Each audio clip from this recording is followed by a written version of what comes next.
यह है कि रूस की फौज को जंग खत्म करने की डेडलाइन बता दी गई है।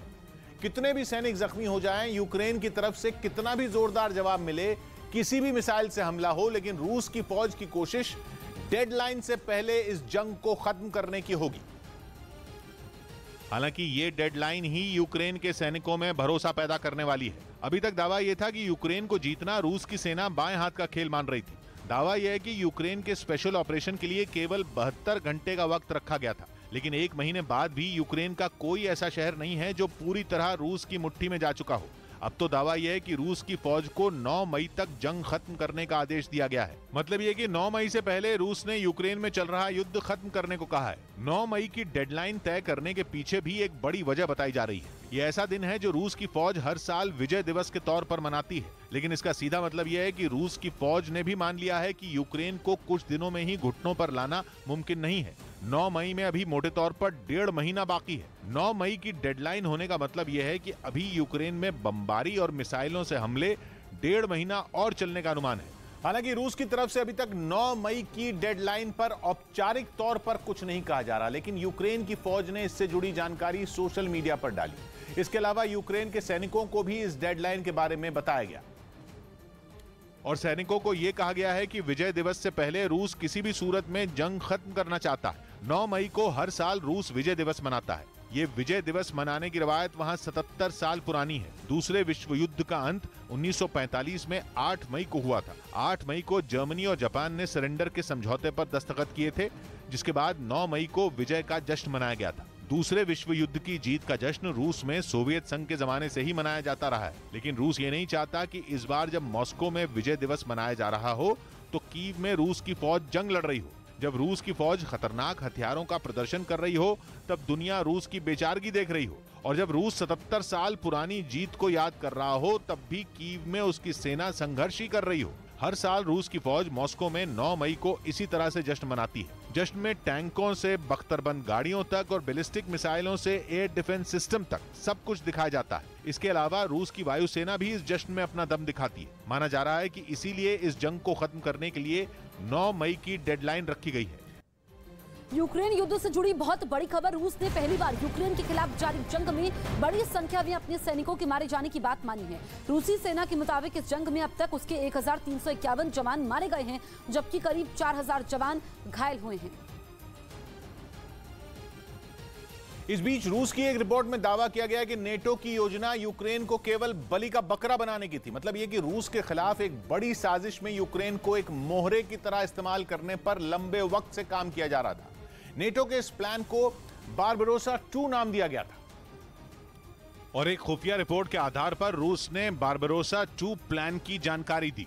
इस प्लान का मकसद रूस के खिलाफ एक बड़ी जंग का माहौल तैयार करना था। इसके लिए अलग अलग तरह से रूस को उकसाने की बातें पहले से लिखी गई थी। रूस के खिलाफ जंग की तैयारी करने के लिए यूरोप में क्या कदम उठाए जाएंगे ये भी पहले ही तय किया जा चुका था। अगर रूस की रिपोर्ट में जो बातें लिखी गई हैं वो सही हैं तो तीसरे विश्व युद्ध की तैयारी काफी पहले कर ली गई थी। इतना ही नहीं, यूक्रेन में चल रही जंग तीसरे विश्व युद्ध की शुरुआत है। जर्मनी के जिस प्लान की वजह से दूसरा विश्व युद्ध 1939 में शुरू हुआ था उसका नाम भी बारबरोसा ही था, और अब तीसरे विश्व युद्ध की तैयारी को बारबरोसा 2 बताया जा रहा है, जो एक ऐसा प्लान है जिसके तहत रूस को इस हद तक उकसाया जाएगा कि वो परमाणु बम के इस्तेमाल का फैसला कर ले, और एक बार परमाणु बम का इस्तेमाल कहीं भी हुआ तो विश्व युद्ध की शुरुआत मानी जाएगी, जिसका जवाब देने के लिए नेटो की सेनाएं ये भूल जाएंगी कि वो पोलैंड में हैं, यूक्रेन में हैं या फिर रूस में हैं। बारबरोसा 2 नाम के जिस प्लान की बात हो रही है उसके मुताबिक यूक्रेन के खार्किव में अमेरिका के हथियारों को तैनात करने की योजना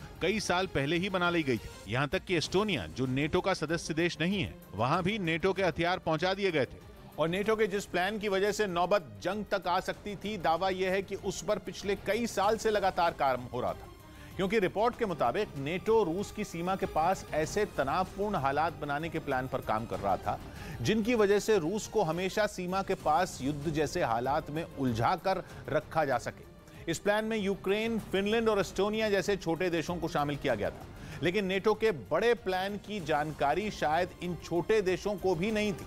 इसके अलावा खार्किव में परमाणु हथियारों की तैनाती की योजना बनाई गई थी, जिसका जिक्र रूस पहले से कर रहा था।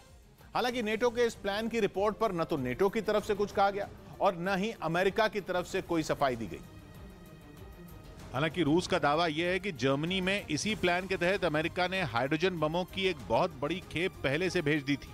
मतलब यह कि अमेरिका और नेटो की फौजें अपनी तैयारी पहले से कर चुकी थी।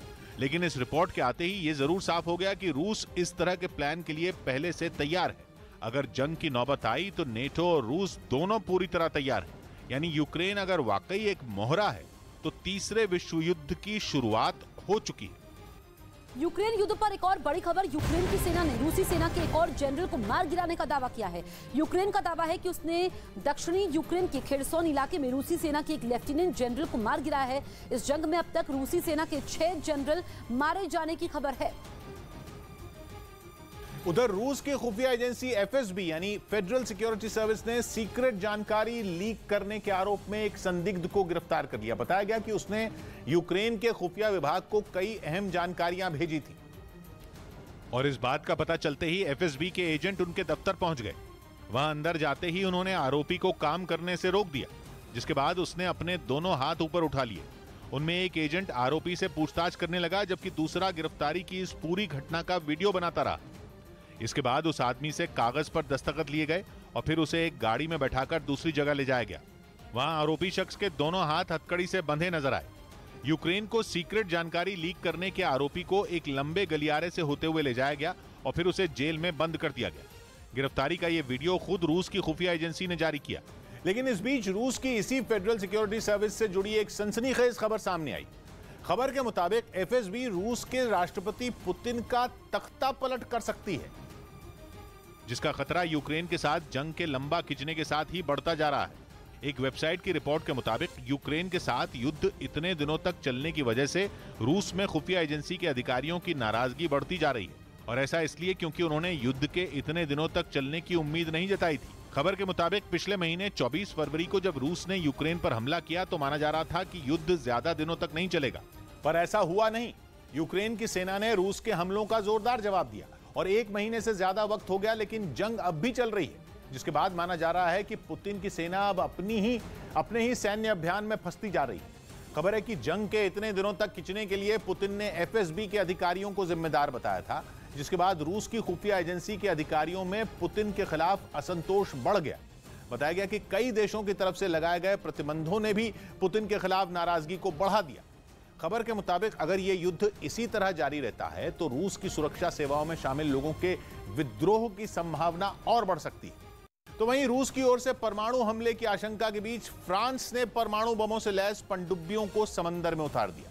फ्रांस की सेना ने करीब 30 साल बाद एक साथ इस तरह की 3 सबमरीन तैनात करने का फैसला किया, जिनको लेकर दावा किया गया कि ये समंदर के अंदर से ही परमाणु हथियारों से लैस मिसाइलों को लॉन्च कर सकती हैं। यही नहीं, परमाणु ऊर्जा से चलने वाली ये सबमरीन दुनिया में कहीं भी जा सकती हैं और महीनों तक पानी के अंदर छिपी रहती हैं। खबर है कि फ्रांस की एक परमाणु पनडुब्बी पहले ही अटलांटिक महासागर में गश्त कर रही है, जिसका साथ देने के लिए 2 और सबमरीन को रवाना कर दिया गया।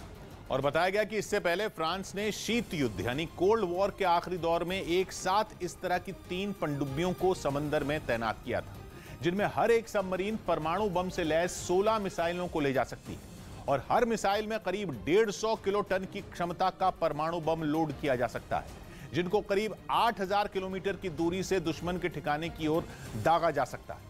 खबर है कि इन पनडुब्बियों को अटलांटिक महासागर के लिए रवाना करने से पहले फ्रांस ने परमाणु मिसाइल का भी सफल परीक्षण किया था।